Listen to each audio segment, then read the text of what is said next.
Hey everyone, it's Rob Bates. I'm the founder of the Jewelry Wire, and I am with my friends Edahn Golan of Tenoris and Avi Krawitz of the Diamond Press, and we are the Diamond Dudes. And this is it's episode 5, right? I believe episode 5. Absolutely. Yeah. And actually, we have at some point we can stop counting, I think. But we're still in the single digits, so we're still we'll get there. Like parents, you like, oh my God, 5, 6. 5.5. 5.5. We have an announcement about our next, will probably be our next podcast, unless it's really bad. But do you guys want to announce it, or? Yeah, Avi, what's in the cards for us? Well, we're hosting a live podcast at the CIBJO conference or congress on September 6th. That's at the Vicenza show, and that'll be followed by a panel discussion that we'll also be involved in. So if you're going to be at Vicenza, if you're going to be at the CIBJO conference, you should join us and see the magic unfold in person. Right, and I think this will be the first time we have done this podcast. First of all, not only live, but also not the first time in the same room. So huge milestones for podcast number 6. And we'll, unless it's really bad, we will release it as our next podcast.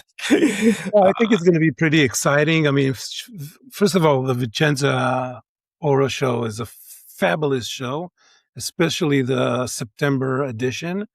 I've never been to the Vicenza show in September and was disappointed. There's always a lot of demand, a lot of inspiration in terms of design, etc. And the series that CIBJO does every year is very interesting, and I think all of us spoke there in the past, right? And so this time it brings us all three of us together on stage. I think it's pretty cool. Yeah, it's gonna be fun. It's CIBJO's centenary, so there was that's why they're bringing in such special guests. That's why they're pulling out the stops. Yeah. Okay. Yeah.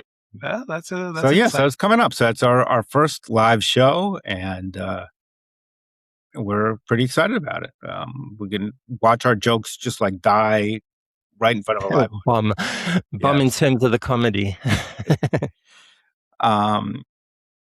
Okay, so how's everyone been doing? Okay, y'all look good. Y'all seem good. Life is treating us politely, I think. Good. Now I just got back. People always ask me about the diamond industry and how it affects me. If the market's down or up, and so it just gives me more to talk about and to write about.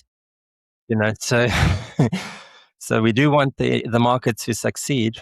But Rob, you were in Singapore for the World Diamond Congress. How'd that go? That was a very nice event. Singapore really pulled out all the stops as far as a Congress, so everybody was excited. I thought it was a nice event. I think there was some very interesting discussions.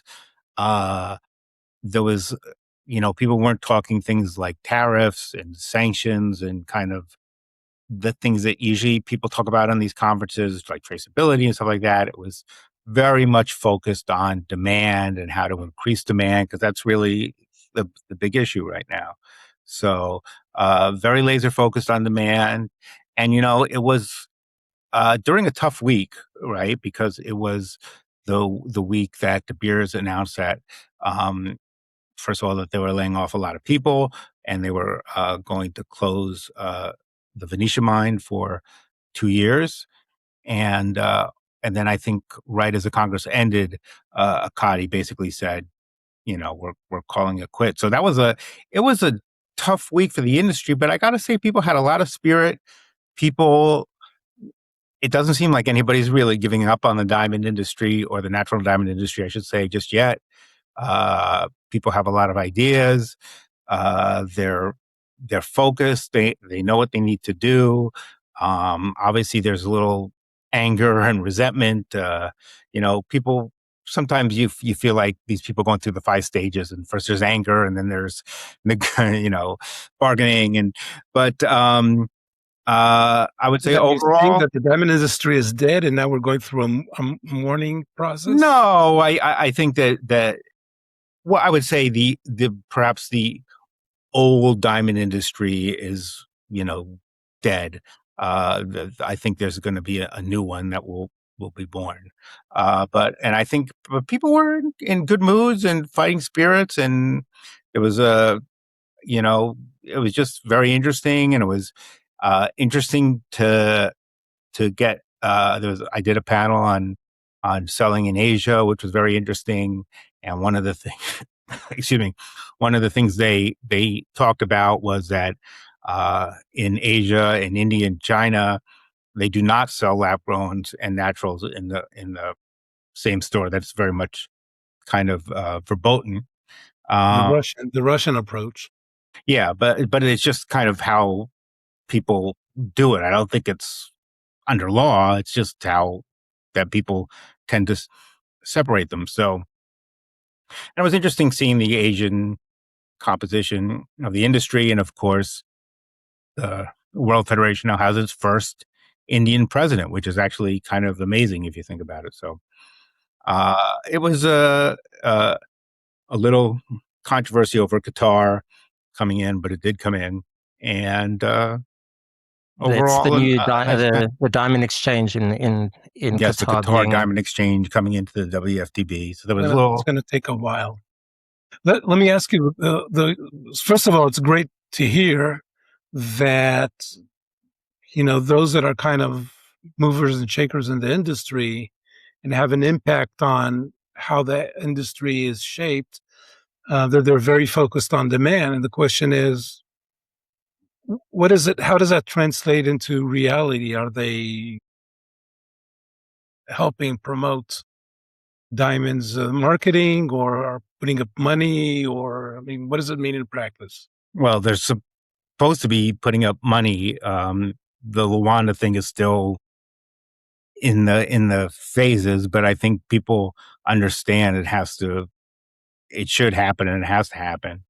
Um, I think they're thinking about different approaches, how to use online, how to use social media.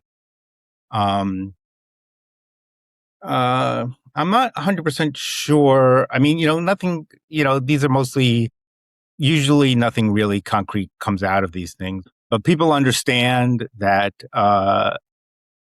these are not normal times, and that people are really going to have to figure out a way to get new consumers interested in the product, and that's really it. I think yeah. Okay. I think the mood I got was determined. Definitely people understood that they're a little down, but they didn't feel like they're out, and they really feel that they believe in the product. And people from Botswana were there, people from Angola were there. What was interesting was there was nobody from De Beers there, because it was a big week for them with the layoffs and everything, and usually they have a huge presence there. But overall, I would say determined. Good. Yes. Happy to hear. It feels like the industry is kind of in a more positive frame of mind in general. The earnings season that we're in the middle of at the moment has been on the whole quite positive, I think, or more positive, certainly from a retail point of view, both in the US, both among the luxury houses that have been off the charts, and the Hong Kong jewelers have also had a very good period of growth. And also within the trade, I think, Rappaport put out their monthly price statements, and it was on the whole positive. Their indices were flat or up for different categories. So it feels, I don't know if it's a seasonal thing, or if maybe there's been a floor that's been established, and the industry is kind of hovering around a lower new normal. I don't know if you see that in your data, Edahn. Absolutely. And what's interesting is that in retrospect, when we look at the data, we see that there were first signs of it almost a year ago, right? In August, September of last year. And it took a while for us to pick it up. It took a couple of months until we saw that there's something very distinctive here. But at the same time, because we're talking about emotions and how people feel about the business, and people were very worried, I think it took a lot of time for traders and retailers to sort of absorb that there is a change in the market, and it's a positive one. And then, even though it's in a fairly narrow area, the higher end goods, the pricier items, we also see this with the luxury houses.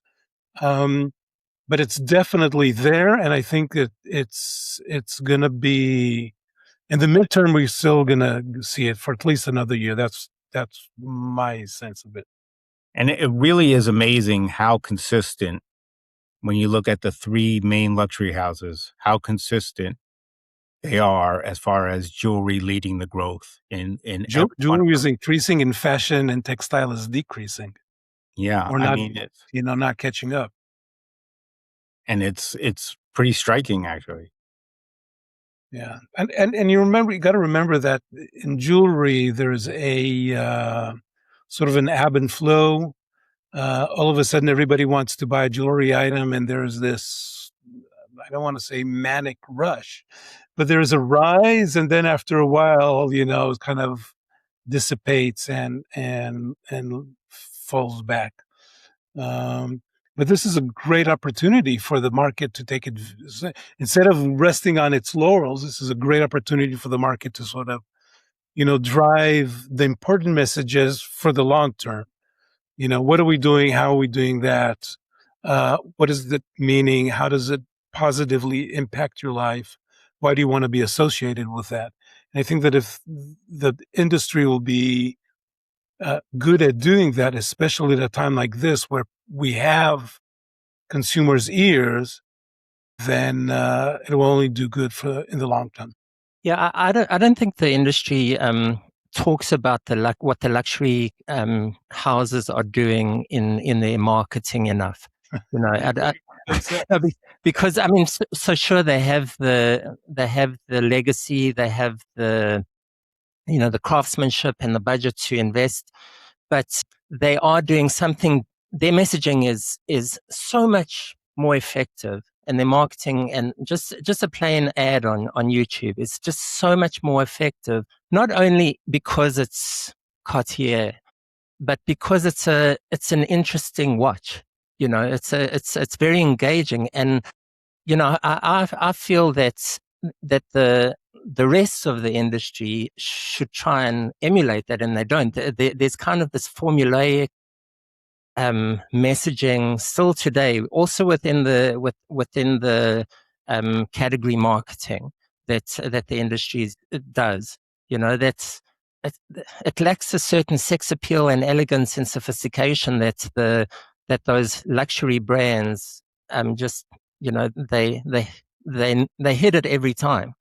And I don't know why they're not there. You can't replicate that for the more commercial type of brands and goods. I agree. If you look at, first of all, I got to tell you that every time I'm involved with organizing a conference, for example, the conferences in Antwerp, we always invite the high-end retailers. Anybody that wants to come from the company will probably be welcome, and they always turn us down, always. I mean, they're just, because they're very good at keeping to themselves, and that's part of the exclusivity of them being snobbish, I guess. But the other thing is, I had an interesting experience in Paris last time I was in Paris.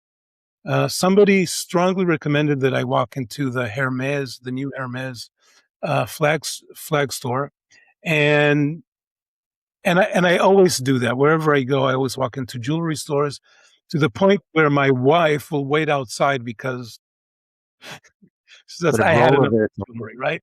She knows you're not going to buy it. She walked after me, and she was shocked by the place. I mean, she was amazed by the design, by what was offered. There's this whole area that is dedicated to their diamond jewelry. And my wife was at awe. Now, my wife isn't a typical buyer in many ways, but she does represent a very specific demographic, specifically at it, the people that will never spend a lot of money on an item. And I mean, she just, my husband is in the business, so, I don't want anything to do with that. But the bottom line is that through her eyes, to see her, so impressed by it, it just told me so much about how successful they were at attracting even a person who in general is kind of jaded about jewelry stores. And that's something that we definitely, in anything that has to do below, Hermes, Cartier, should learn how to do. I agree with you, Avi. Well, I think also one of the differences is obviously the luxury houses are pitching, in most cases, specific products, right? Specific brands. So it's easier for them to make a case. And I think that's one of the reasons why category marketing has kind of evolved into beacons, right? Because the beacons are something specific that you can sell, as opposed to just selling the idea of diamonds and, kind of how it was traditionally done before the beacons, which was like, a diamond is forever, a diamond is this, a diamond is that. It's more about selling specific products that increase demand. But yeah, I mean, look, these luxury houses, I wouldn't say they're essentially marketing houses, but that's obviously always been a strong point, and that's always been where their heads are at. You have a brand, you have something like Tiffany, and you just spend tons of money promoting it. Richemont same way, obviously. So Kering. So I think that. Yeah, I think their stuff is a lot more classy. I think it's a lot higher budget. It's a lot more innovative. Though, again, unless you're selling a specific beacon, I think it's a little harder to do with a quote unquote generic product with just like a diamond. And that's kind of one of the, I guess, issues right now is like, how do you sell the idea of a natural diamond? And versus, just selling a nice brand. To the advantage of, to say that the benefit of many jewelry stores, Cartier, Hermes, etc., they've been around for well over 100 years.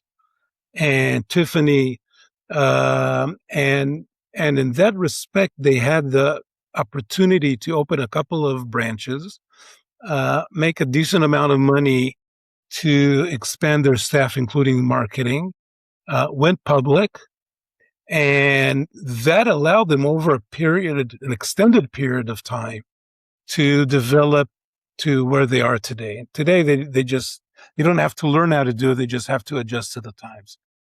Many companies, many retailers all over the world don't have that kind of history. Even if you've been around for, 20 years, 50 years, second generation, it takes a lot more than that to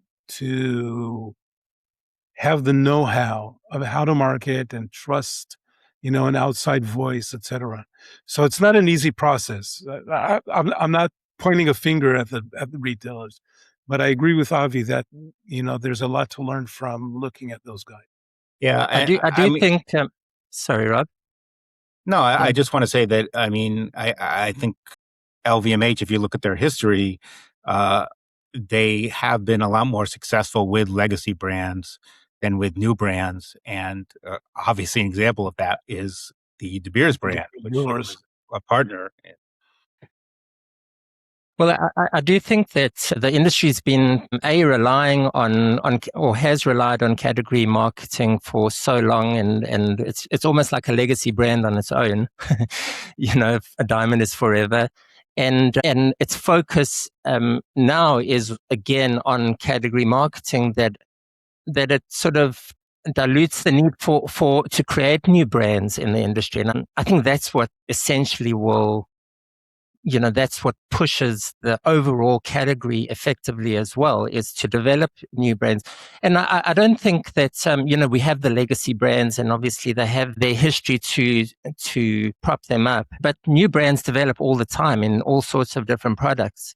And there's no reason why there shouldn't be a push for more branding within the diamond jewelry industry. And I think there's a space for that. Example. Sorry. Brilliant Earth is a great example. And that was the essential message or the insight behind supplier of choice, which I don't know if we want to talk about De Beers just yet, but that was, and I still think it was valid. Let's see if Gareth gets elected. Gets selected. Yeah. I mean, selected. And that's something that a lot of people are still very upset about, that they felt that they were pressured into starting brands when it wasn't necessarily. Companies went bankrupt. Right. It wasn't necessarily right for their company. That said, I do think it was a legitimate insight that a lack of brands and a lack of distinctiveness. And, I remember there was a quote a De Beers executive gave me. He said, what if you went to perfumes and there was no brands, and the only person, all perfumes were advertised by the perfume trading company? It would not be, it just wouldn't be exciting. I mean, what makes those companies grow, and stand out is the branding and the differentiation. And I remember both Gareth and Stephen Lucier talking about perfumes. Yes. Yeah, they were completely right. It's just, it just was kind of like too much shock therapy, I believe. But yeah, I mean, the famous misstep is that they tried to enforce that through the manufacturing sector, and manufacturers manufacture. They don't develop brands. It's kind of interesting what the approach would be today, if it would be at the wholesale level, or if you focus on the retail side of things. Because I think, and you can correct me if I'm wrong, because my experience in this area is not so watertight, but historically the brands developed as at the wholesale level, right? And so they would distribute and have their brand in other retail stores. And I think today it's more of a consumer facing ownership of a brand's name, and is that a fair take? I mean, I don't want to say it's not a fair take, but my experience has always been in the jewelry industry. It's largely the stores that are the brand, right? And that's why you have unbranded diamonds, right? Because the store is the brand, right? And in certain circumstances, when there have been brands, Tiffany's sold as a wholesale brand for a little while, and then they kind of took it away, and I think retailers got a very bad feeling from that. I think that's typically been how it's worked, that because you have so many small mom and pops, and because because of the cartel structure, it's always been that the retailer is the brand. Yeah, the fragmentation definitely works against it, but you got to remember that the reason that what really drove De Beers to go in that direction was the loss of market share. The minute that it was an 80-90% of the market, and all of a sudden became a 60%. When they hit 60%, that's when they, I think, realized that this is the trajectory, and we should start thinking about the day when we can't really support the entire industry, because we're not generating that kind of income anymore. Because they look to people like free. You're taking a free ride off our money, right? We're advertising for your products.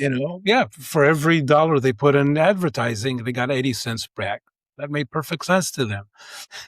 But when they only got 40 cents back, it's that's a breaking point. I mean, you got to go in a different direction.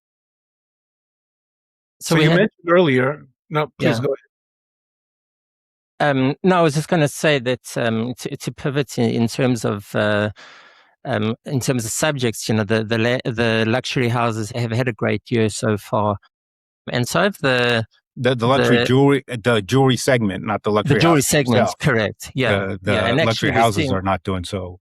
True, and in fact, within the luxury space, there's an emphasis on jewelry, which is very encouraging for the industry. But another area of growth in terms of overall sales has been among the Hong Kong jewelers, and I'm curious what that means for the diamond industry, because to my understanding, it's very much gold driven, and so we're seeing the likes of Chow Tai Fook and Chow Sang Seng see double-digit growth. But is that a gold? It seems that that's a gold story, and so I'm not sure if we can read too much into a recovery in China, Hong Kong for the diamond trade. Well, I think those markets are not necessarily as receptive to lab grown. I guess we'll see, or certainly are perceived as they probably will not be as receptive to lab grown as in the United States. And I think Chow Tai Fook has been committed to natural diamonds, and I don't see that changing in the near term. Yeah, the Eastern market, so everything from China westwards, jewelry is very value oriented, not price oriented.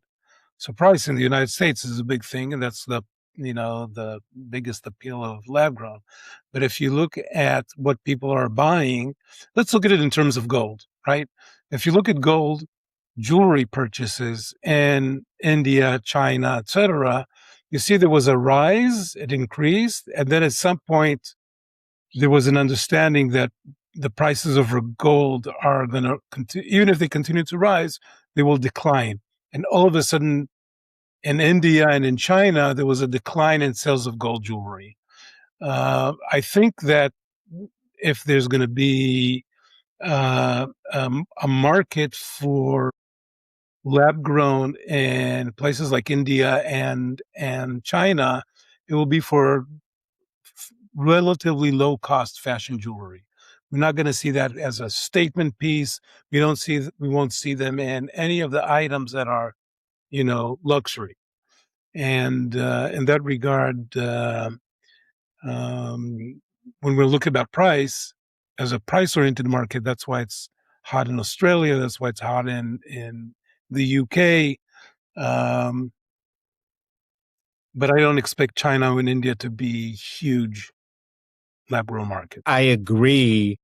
However, one of the difficult things about lab-grown is that you can't tell. So, you're assuming that everybody's going to be telling the truth about what they...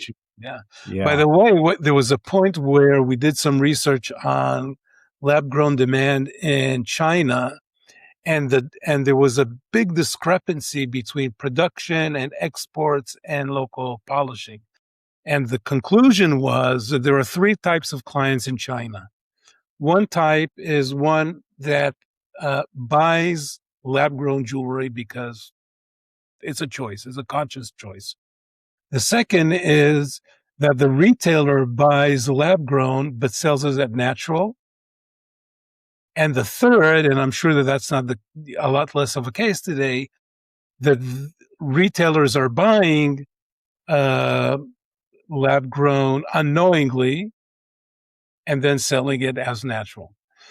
And so this is 10 years ago, right? So 7 years ago. So I don't know how much it is like that today, but that was a situation back. And right now in Vietnam, which is a relatively small market, let's talk about Vietnam. There's a very big scandal, right? Yes. And apparently it's we certainly had scandals in the jewelry industry before, but this one is really affecting the whole country. For the benefit of our viewers, I think most people have no idea what we're talking about right now. Can you give a quick background? So apparently there was a big diamond smuggling ring in Vietnam, which involved millions of dollars of diamonds.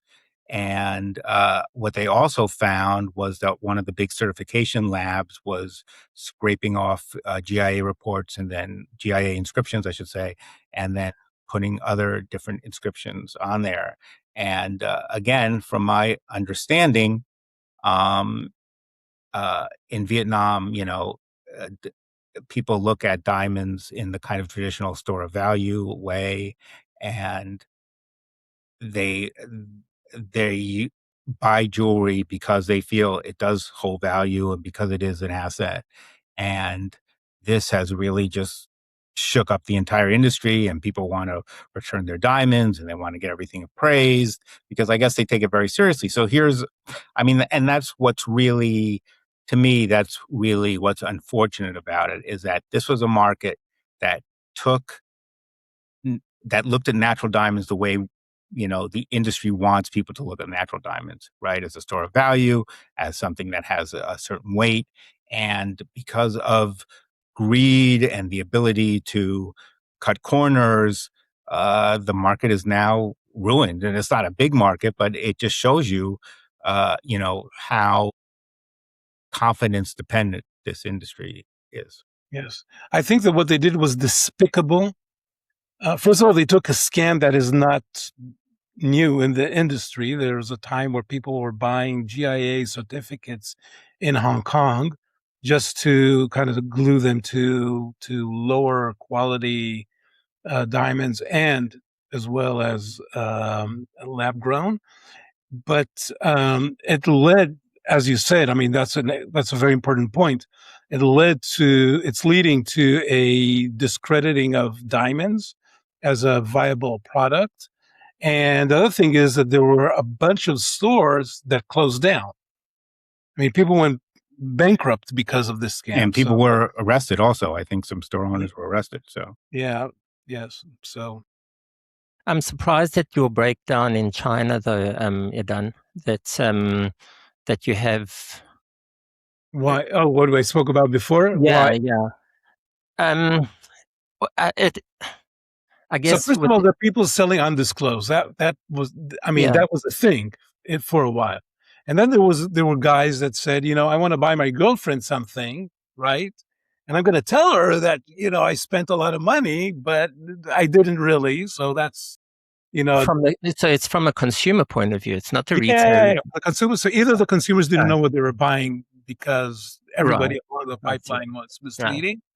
Or the retailer knew, the buyer knew, but the gift recipient didn't know, or just the retailer knew, but the consumer didn't know it. Right, and there's no law mandating disclosure to your girlfriend of a lab grown provenance. Though hopefully it's on the receipt or whatever if they look at that.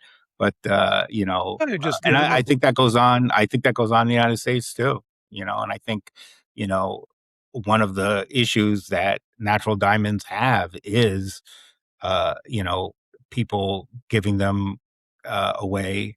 Probably. First of all, there is some undisclosed diamonds being sold in the market. There's no question, and people giving them as gifts undisclosed. Yeah, the consequences are greater though. I know a diamond trader that polishes in China.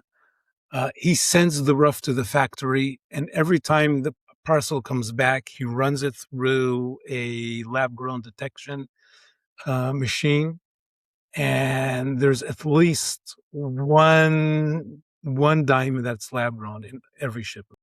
Yeah, no, I think that's very common.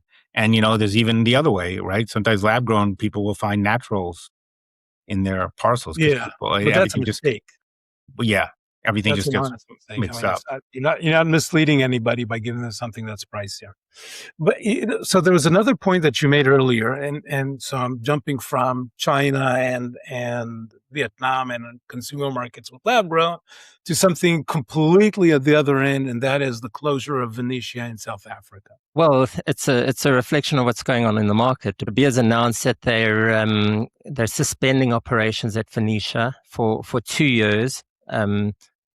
Venetia's a mine that's fairly high volume. De Beers has invested a lot of money in transitioning from open pit to underground mining.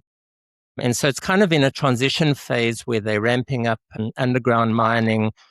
But even so, it's a 2.5, 3 million carat mine. I think its potential, and at one stage it was a good 5-6 million carats a year. And the profile of its production is predominantly sort of lower value, smaller goods.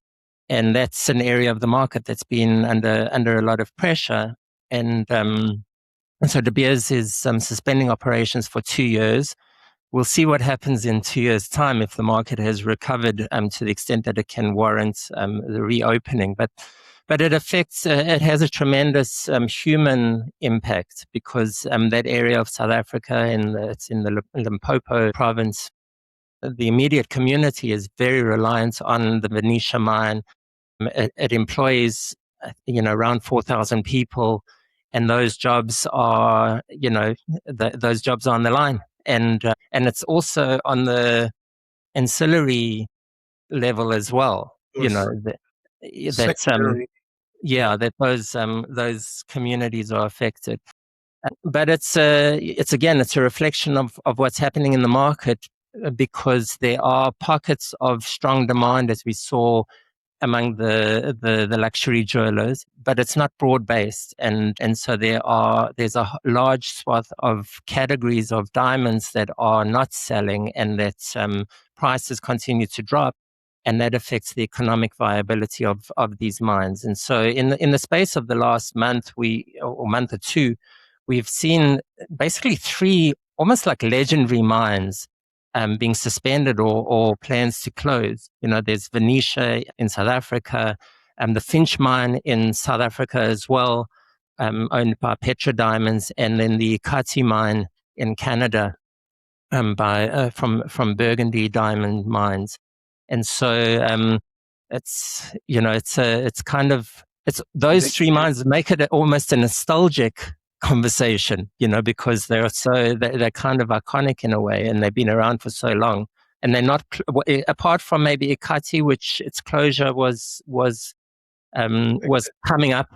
The other 2 were not necessarily on the cards. Venetia has a life of mine theoretically of extending into, I think, the 2040s.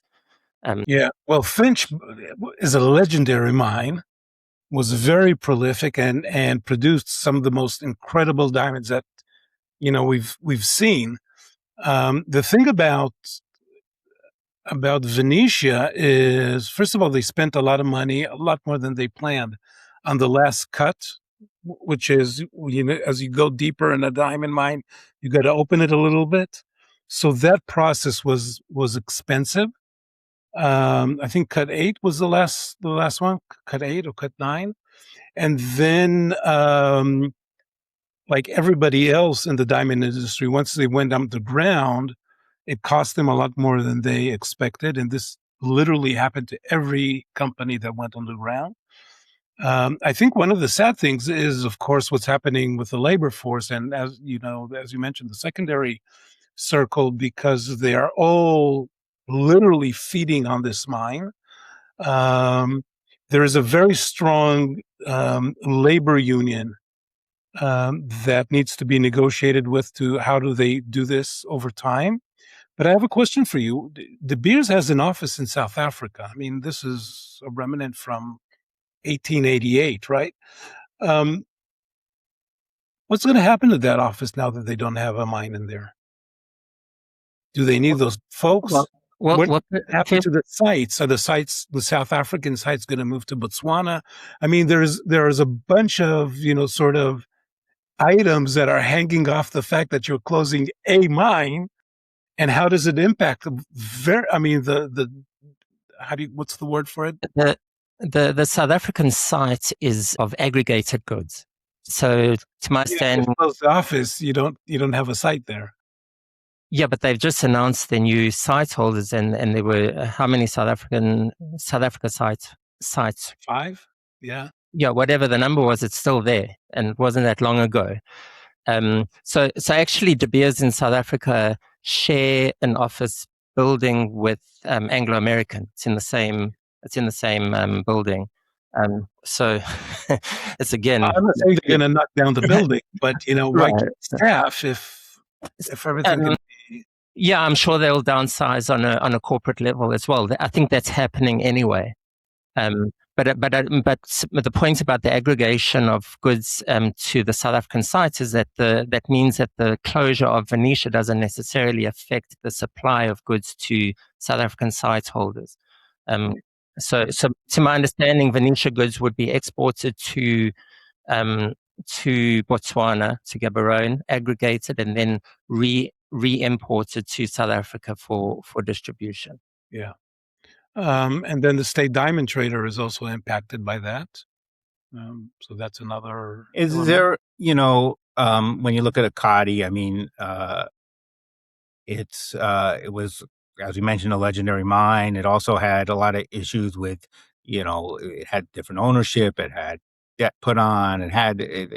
There were issues there that kind of aggravated the fact that it was in a bad market, obviously, but it also had its own unique issues.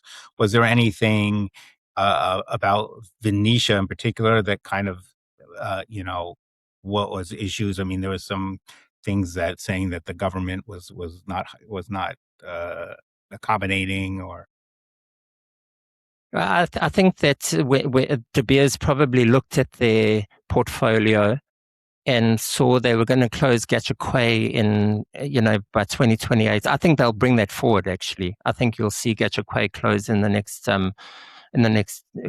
year, and then that leaves them with the Debswana mines, which are basically Jwaneng and Orapa, which they're not going to close, both from a supply and a political point of view, and also then and the Namibian mines. And again, those are the higher value operations. If you looked at the De Beers earnings that were published in the last week, the profit centers were Botswana and Namibia. And then I think there is the aspect of the regulatory environment in South Africa, which is not very encouraging. And so, which I think also played into why De Beers has gradually, over the last 15 years, they were the owners of Finch, and they owned Cullinan and the Kimberley mines. And they've slowly been sort of divesting from South Africa. And they were a South African company. In 2001, they moved out of South Africa in practice. I mean, in every possible way. They got delisted. They formed De Beers Centenary in Switzerland, moved all of their assets into it, except for especially the CSO, the Central Sales Organization, later the DTC, and only left under the De Beers Consolidated Mines, the local mines, and that was it. And the reason was a fear of what's going to happen during the transition out of apartheid. And eventually what they found out was that although it wasn't as bad as they feared, it wasn't their worst fear, the government was not kind to De Beers in any way. And I think that was part of what got them to be more London-focused and then more Botswana-focused. Well, it was also listed on the Johannesburg Stock Exchange for a period. And I think around that same time they delisted. All the same year. Yeah. And it was actually dual listed, what they called a linked share, so you could buy a share either on the JNE or in the London Stock Exchange, and actually in Switzerland there were a couple of the Zurich, I think they were listed. And it didn't matter which one you bought, you got all three of them all together, which was kind of interesting way of managing everything. But they were listed in London. They both literally listed. They were on the there's a slightly different structure in the UK since 1889, since a year after they were established. Well, with the fear of becoming the diamond dudes about De Beers podcast, I mean, there's always so much to talk about with De Beers, especially at this time as the sale, Anglo's sale progresses, or we hope, or we think we have progresses. a year of goodies. There was a fascinating article. It was, I think, in the FT this week. There was a lot of reporting around the Anglo and De Beers earnings. And one of the stories that came out is that the Anglo's CEO, Duncan Wanblack, Yes. I think that, yeah. I guess. He's South African, you should know. Yeah, well, yeah, we all know each other. That he said that the Anglo and by extension De Beers underestimated the impact of lab grown, of the synthetics potential back in the day. And that's so much to say about that. Yes. So say it, Edahn. First of all, let's be honest. De Beers he wasn't the CEO at the time, but De Beers did not launch Lightbox without Anglo's go ahead. It was a major undertaking. I mean, I don't know this for a fact, but let's be honest. If you own 85% of a company, the company reports to you about major.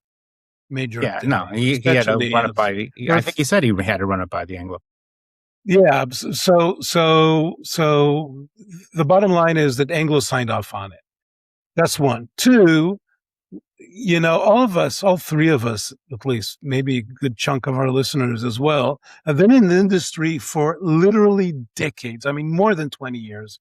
And all of us spoke of lab grown and what it means. And I remember Jaime Vinzor writing, massive pieces about how dangerous it is and how everybody should be. I mean, I was sitting in Mumbai in a bunch of offices more than 10 years ago, 15 years ago, and all talking about what's going to happen to the value of my inventory if this thing becomes a thing. And I got to tell you, a lot of those companies that asked me that are now major players in lab grown. But and those that are not said, it won't happen. No, I don't think anybody said.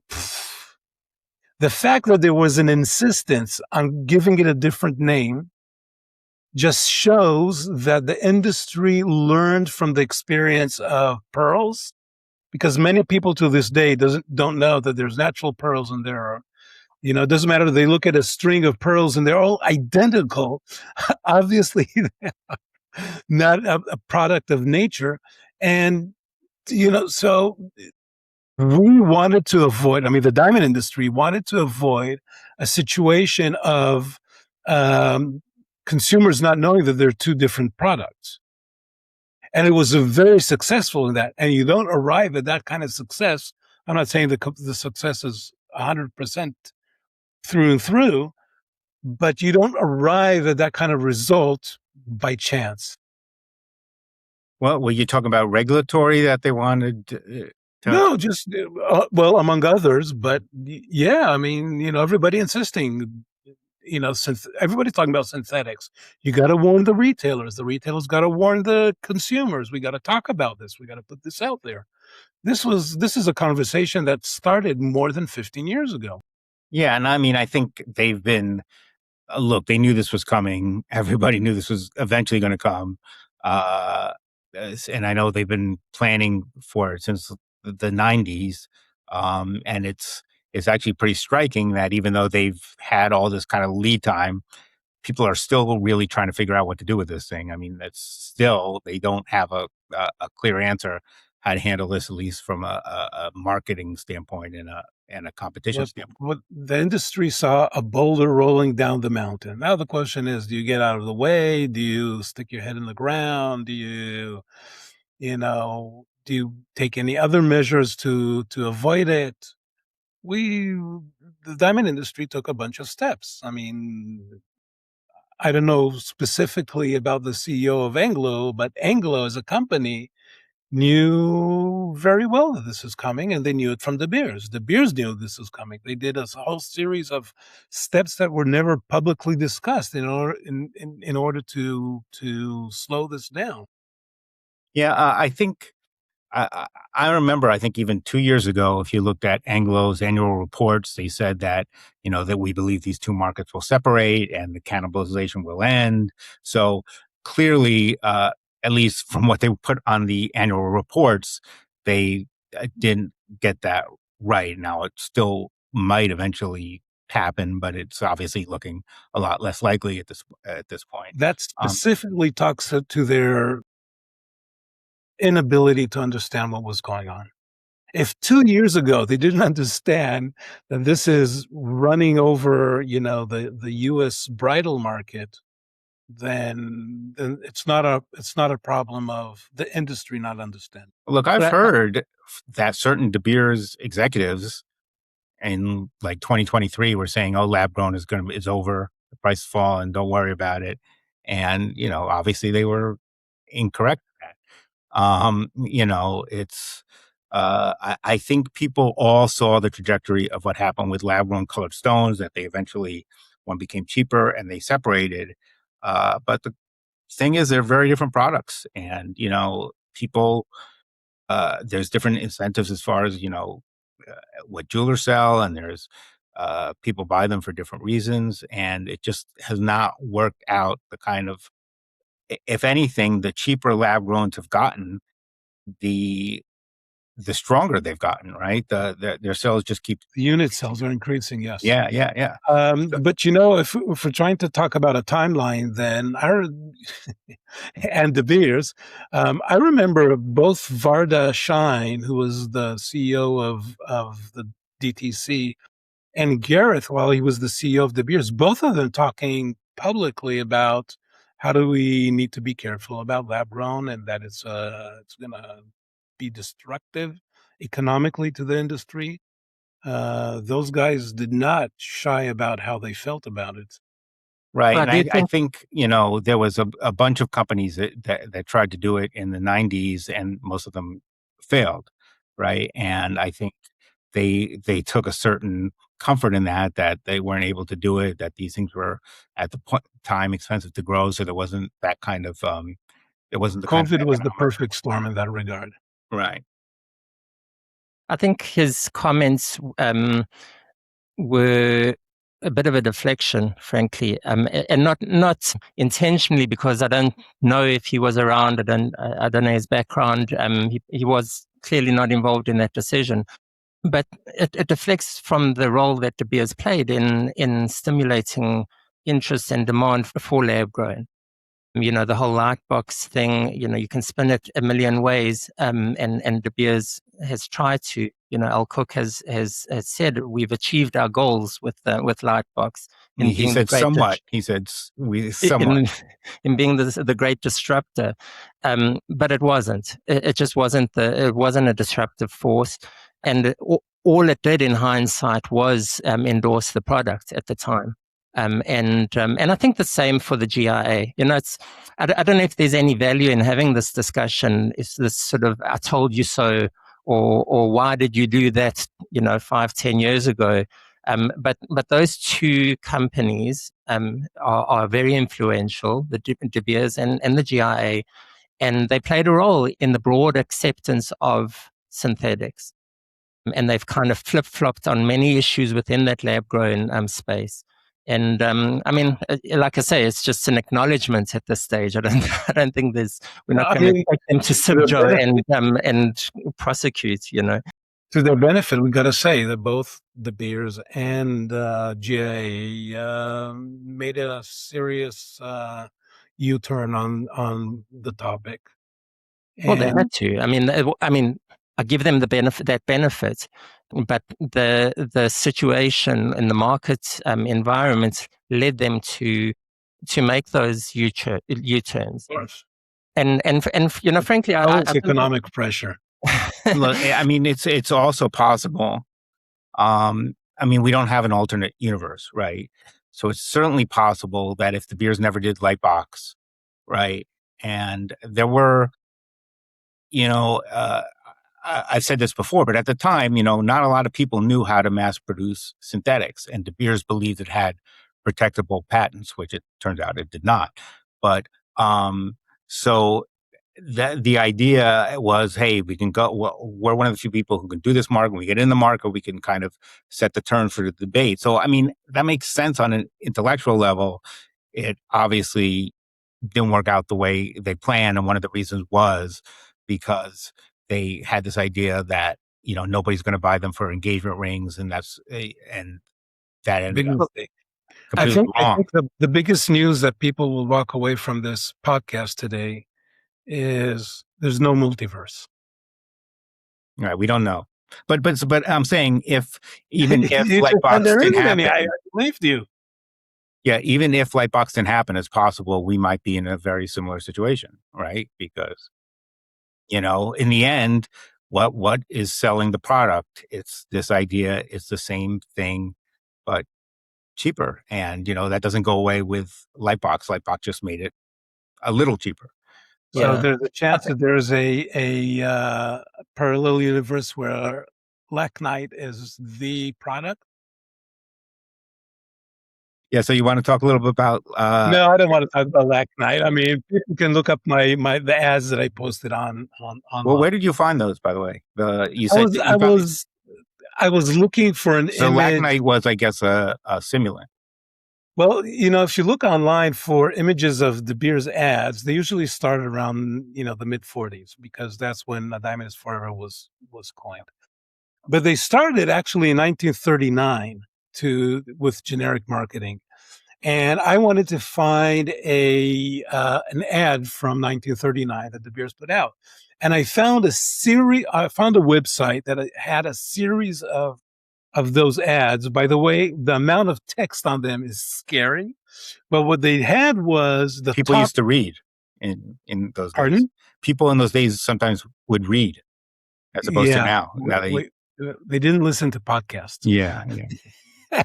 And so there was a drawing by a well-known artist, some of them specific, including Pablo Picasso, by the way, some of them specifically for a De Beers ad, and then a long text about why you should buy a diamond. And then at the bottom, there would be prices for half carats, 2 carats, etc. I can tell you that back then, in dollar values, that not counting for inflation, 110 years ago, it was already pricier than lab growns today. And so I run into this website with all these, old ads, and they had those ads from the company. What was the name of the company? It was called Harold Lackman. He invented Lacnite. He named Lacnite after himself. The Smithsonian has an archive of all those I don't know all of them, but there's a ads. There's a H.G. Wells story called The Diamond Maker. Really? Yeah, and it's about a person who figures out how to make artificial diamonds, and I think this is like in the 1900s, or what we would now call lab-grown diamonds. And okay, please remind me. Please remind me. Maybe not next time because we're going to be in Vicenza. We're going to talk about that in a minute again. But in 2 months, I have a book that was written by no other than Ian Fleming based on a true story, diamonds disappearing in Africa and trying to track them down. He followed a police officer that was his task at hand. Fascinating book. Story has it that De Beers wasn't happy with the book when it was published, and I tried to sort of block it in a way. But fascinating history. And Ian Fleming was a MI5 spy, so he knew a lot. What's interesting about this diamond maker story is that over the course, it's like two guys meet on a bridge, and there's actually been a bunch of these stories because I read a bunch before I wrote my last book. But science fiction, right? Nobody can really actually make diamonds in a lab. Yeah. What a crazy idea. So over the course of the guy who makes diamonds said, he at one point his experiments blew up and a bunch of people got hurt or killed or something like that. And he's like, well, it's a shame, but it's all in the name of science, and I think it was kind of H.G. Wells' commentary on how certain people look at progress. And we spoke about the human toll of Venetia shutting. I mean, I think that's still an attitude that you see that, okay, well, that stinks, but this is progress. Life. Okay. Guys, so the next time I'm going to see you is going to be in Vicenza, Italy? Yeah, it'd be cool. I'm psyched. Exciting. Okay, so we know it's going to be... Are you psyched, Avi? Say that again? Is Avi psyched? I think the first time I met Avi was in Vicenza, if I'm not mistaken. Really? I believe so, yeah. Possibly it was a Subjo conference, yeah. Yeah, or the fair, or it might have been the fair. Yeah. Or both, yeah. Okay, so let's just get the It was a momentous moment for you, Rob. So true. Here's the bureaucracy. There's a speaking venue that I don't remember what it's called, but it's easy to find. We're going to be talking there on stage, followed by another event that we're not disclosing yet because Simjo didn't publish it yet. And it's going to happen on the Sunday, right, of September 6th. We don't have a time yet, but we will put it out. We will advertise it, and you're more than welcome to see it live. Those who won't be able to, it's all going to be recorded, and then we're just going to post it the way we usually do. Unless it's really bad, etc. Unless it really stinks, and it should be a very hot ticket. And I think I forgot who's opening for us, but I think like Taylor Swift or somebody like that. That's how huge it's going to be. So you should definitely check it out. It's going to be fun. And I don't know. Will we take questions, or how do you want? We haven't even figured out the format yet, but we'll get out. We'll speak about De Beers, synthetics, and marketing. Wow. Well, that should be something exciting. I definitely want to see that live. No, it should be really cool, and it should be good. Unless it stinks. Well, unless it stinks, cool. and then we'll deny it ever happened. Either way, it'll be good to see everyone. As Edahn says, it's a great show. It's one of my favorite shows, Vicenza. Yes. And excellent food, by the way. Indeed, it's Italy. You think Italian food is excellent? I don't know. That's a hot take. It's a different take. We'll discuss it at Vicenza. Yeah. So anyway, I guess we'll close up. We do have an email, which we have not received one email so far, but maybe some of you just want to send us an email just to know we're too accessible. That we're out there. It's so easily. diamonddudespodcast@gmail.com. And I'm at thejewelrywire.com. And you guys want to plug? I'm at Edahn Golan at tenoris.bi, business intelligence. And thediamondpress.com. With a the. The Diamond Press, yes. All right. Fantastic. Okay. Thanks very much, guys. Pleasure. And, looking forward to our group photo. Yes. Our new thumbnail. Yeah, no, I just can't wait for the semi-Fredo, but yeah.